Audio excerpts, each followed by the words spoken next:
y'all, it's Kelly from Dixie Darling's Tumblers here, and today I'm starting with a 20-ounce skinny straight from Craft Haven.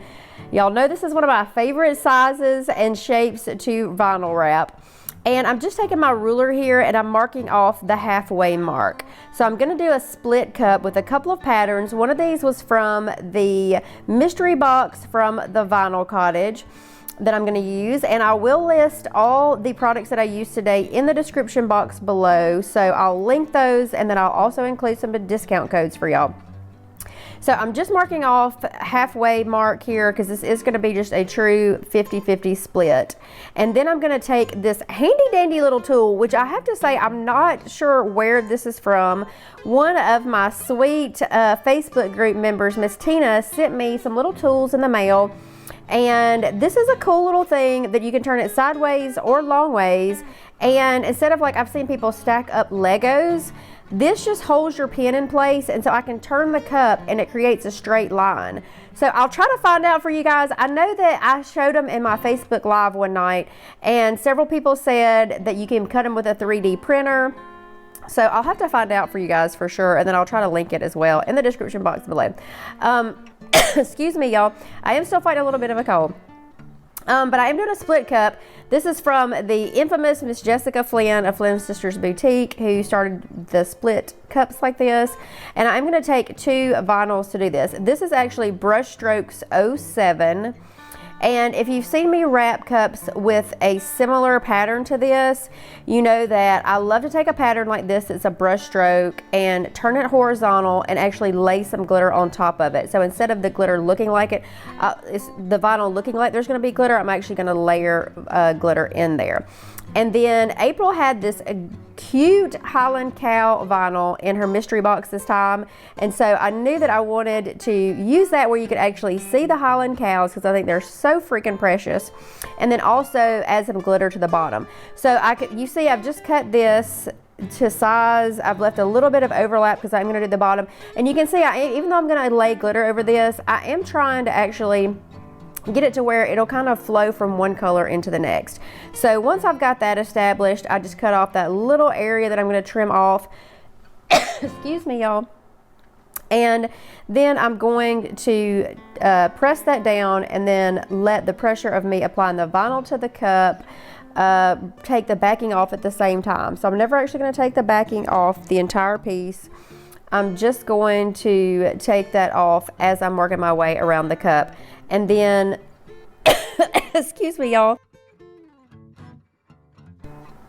Sorry, y'all, I'm actually trying to get through these tutorials this week, but I just have this crazy cough I can't get rid of. So anyway, I'm going to take my painter's tape and I'm going to lay it offset of the edge of my vinyl. And then I'm going to go ahead and continue to press my vinyl around until I get to that piece of tape. And then I'm going to take a really sharp craft knife and I'm just going to trim right along that edge of the tape.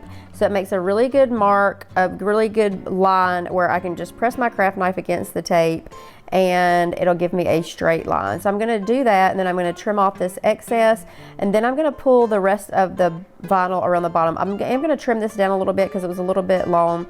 And I'm just going to go through this pretty quick. I'll link in the description box below several of my vinyl wrap tutorials. I actually just did one last week that was all vinyl.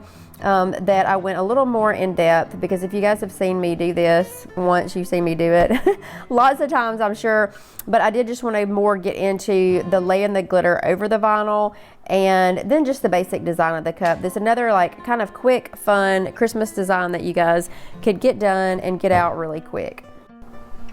So I'm just going to pull this vinyl around. You can kind of see I do it as usual, where I'm pressing it down with my thumb as I'm pulling it with my other hand, just to make sure there's no creases around the edge. And then once I get this all pulled down and pressed to make sure there's no creases, I'm just going to trim off the excess on the bottom and then just go back and make sure that it's really flush against the cup before I go into, I'm going to wrap the other half of this, but before I go into my layer of epoxy especially. And then once I've made sure it is pressed down and there's no places that are lifting or creases around the edge, I'm going to go in and tape off this half. You don't have to do this if you feel like you can cut this fairly straight. y'all know, it's no different than me cutting a seam. I really just want to use the tape as more of an edge where I can press my craft knife up against it, so I don't really have to kind of guess where the edge is going to be.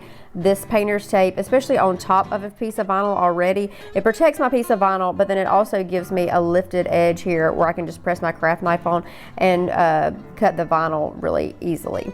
So this is the second pattern, and I'm gonna go ahead and make sure, you know, like it's gonna overlap in a seam, but I want as little as possible where it still kind of looks cohesive here.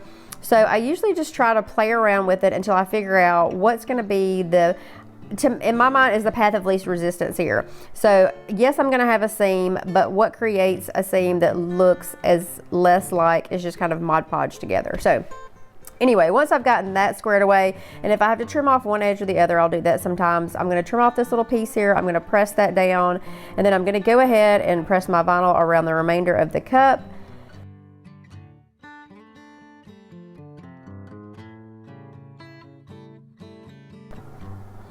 And then no different than I do on the bottom, once I get back around to that little place right there, I'm gonna take some tape and I'm gonna offset this little piece right here. So to make sure I have a little bit of overlap, so I'm not showing stainless steel when I go to cut my line. So again, this is just giving me a straight edge is the main reason that I do it. You can see it's just really easy for you to run your craft knife right up against that. And then once I remove the excess, I am gonna remove my tape here, and then I'm gonna do the same thing around the center of the cup. So I'm gonna trim off the top first, and I really make sure that that's pulled really tight around the top rim of the cup, just so you don't have any lifting, and make sure there's no air bubbles at the top. So you can kind of see I just go through first, pull down really tight, and then I'm gonna trim off that excess before I trim off around that center seam.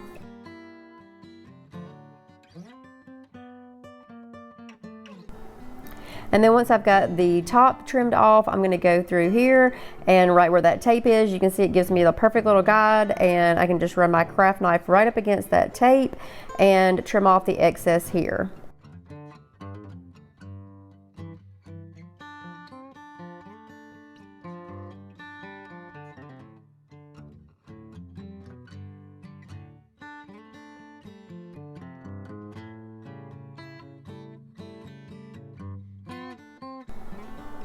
And then once I've trimmed off all my excess vinyl, I am gonna go into a coat of Counterculture's medium viscosity artist resin, and I'm only using about 20 milliliters here, if that.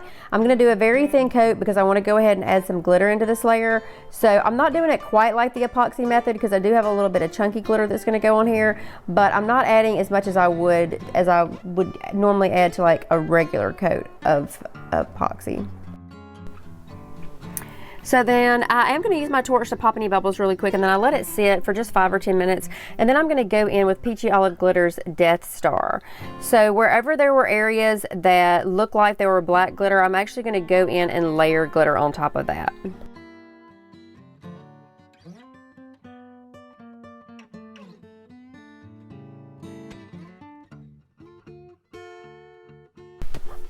And then after I've got pretty good coverage and I'm pretty satisfied with that, I'm gonna go in with Peachy Olive Glitter's Versailles, I believe how you say it, Versailles, or you could use Wise Man. Either one of these were really good options for this. I wanted a little bit chunky and more of a yellow gold than your typical, like I would go in with Athena. So I'm gonna use more of a yellow gold on that. And then the areas that are kind of white, I want more of a champagne gold there. And I'm gonna go in with Nicole Marett Original, so it's an NMO tribute. So this is a really pretty, that has like a white with a little gold and a little sparkle. It's just a really pretty kind of all around color that I thought would just blend everything in together. So I'm gonna go back into those white areas and add that to those areas. So those are pretty much the 3 glitter colors that I used here. There's so many options you could go with. I kind of just wanted it to blend, and those were the 3 that I thought of. You could definitely do caviar, would be a good substitute for black, and you could even add in like a little sparkle to that. So if you wanted to add a little bright into your black, or there's so many colors that you could add in, any kind of additive there to make the black sparkle a little bit. I just pretty much wanted to keep it true to the colors that were on the vinyl. So I'm just going to go in and layer these until I feel like I've got pretty good coverage. The main part that I don't want to cover up is the leopard spots and the buffalo plaid. But other than that, I pretty much cover the majority of this, especially all the areas that look like they're glitter. I'm going to cover them in actual glitter.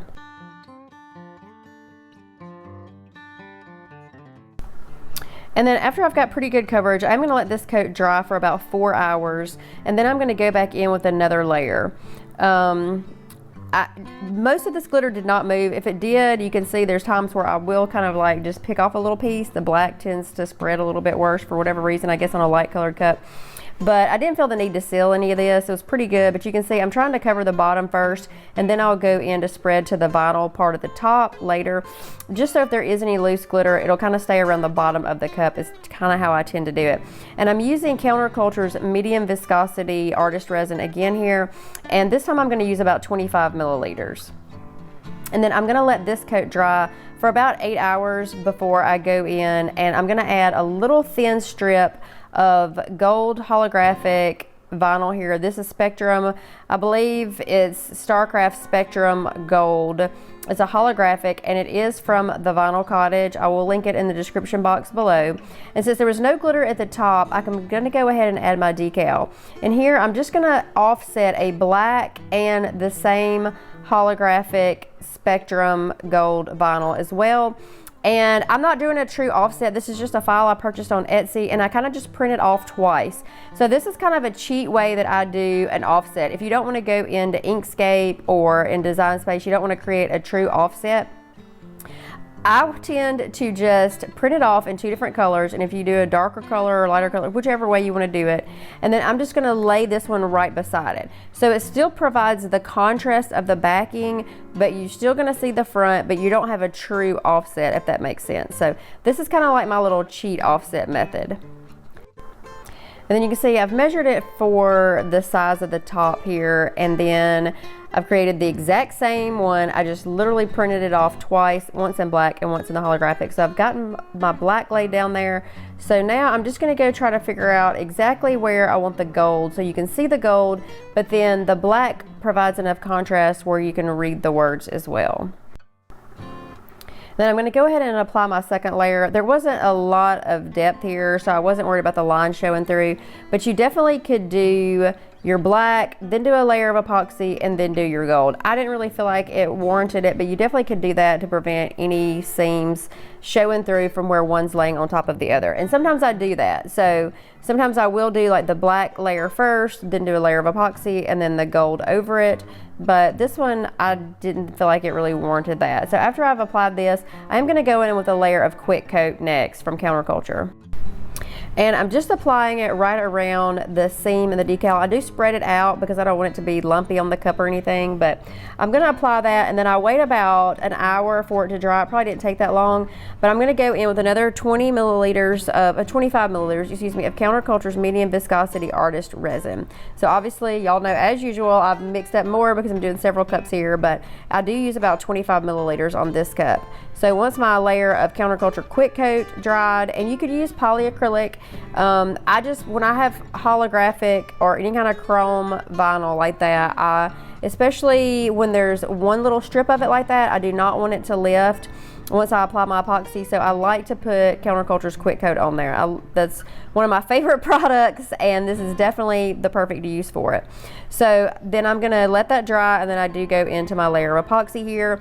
And I actually let this coat dry for about 6 to 8 hours, and then I'm going to go in with another coat. Just because of the offset, it stood the vinyl up a little bit more than just say one layer of vinyl did. So I did feel like it warranted. And then also on the bottom, I had that glitter. So that was kind of what covered my bottom, and it just was a little bit rough. So I do go in and sand that with my 120 grit sanding block, and before I go into my last layer of epoxy, and then the top rim as well. So anyway, I hope that you guys enjoyed this. It's just a quick little tutorial, but it's another fun, quick little cup that you can do for Christmas. That's super cute. I loved the Highland cow. He was so cute, I had to use him. So I hope y'all enjoyed the tutorial. I'm sorry that y'all have had to listen to me cough through my last one and through this one. I promise I'm really trying to get rid of this crazy cough, but in the meantime, I still want to get stuff out to y'all. So thank y'all so much for watching. I hope you enjoyed it. Please like, share, comment, subscribe, all that fun, crazy stuff. And as I always say, y'all, please join my Dixie Darlings Tumblers Facebook group. We have so much fun. I love being able to interact with y'all. I love hearing from y'all what you want to see, and we just have a blast. So come join us over there. So thank y'all so much for watching, and I'll see y'all again soon.